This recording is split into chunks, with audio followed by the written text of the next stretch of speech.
about the death instinct, the Thanatos syndrome, seizing hold of the European mind, which we can tell already is the case because the great sign of when that has happened is, do you have children or not? I mean, do you believe in the future enough to have kids?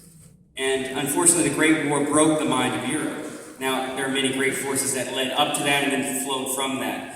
But I want to read a little bit from the poem, just because Eliot should always be quoted in any assembly. So in the first section, which is called The Burial of the Dead. So here already, we're talking about how necessary it is to remember the dead if you're going to have the possibility of regrowth in the midst of a wasteland. The great theologian Johann Baptist Metz talks about the memory of the victims, and that's what you all have committed your lives to, is remembering the victims that nobody else will remember. So the burial of the dead is about what possibilities there are in a society that is unwell. Where might we see signs of new growth, and where might we cultivate something that is alive and not dying? At the end of that section, Eliot talks about an unreal city. Unreal city. Under the brown fog of a winter dawn, a crowd flowed over London Bridge.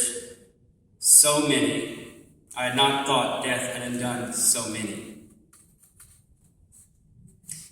Now he's talking about people that are dead even though they seem alive. And that's the condition we are all dogged by. We all have to see that there is this death in life that seizes hold of us when we are part of a society that is sick, as Tony so eloquently diagnosed.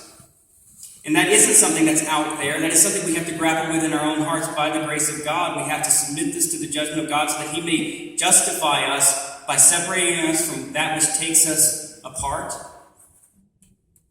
and allows us to blossom into what he has in mind for us. That plan before the foundation of the world, his vocation for each one of us to be great warriors for the sake of the powerless, to be great heroes of civilization, of the new and golden city that he is bringing about in the very fabric of your lives, no matter how tawdry and melodramatic so much of that life is, so no matter what horrors we have to grapple with, you know that the good God and Father of us all, he is doing something in our lives because we know Jesus Christ is good and he's given all for us. And that love that moves the sun and all the other stars, that love is the love that moves you to be activists for the sake of the most powerless. And it is that love you want to share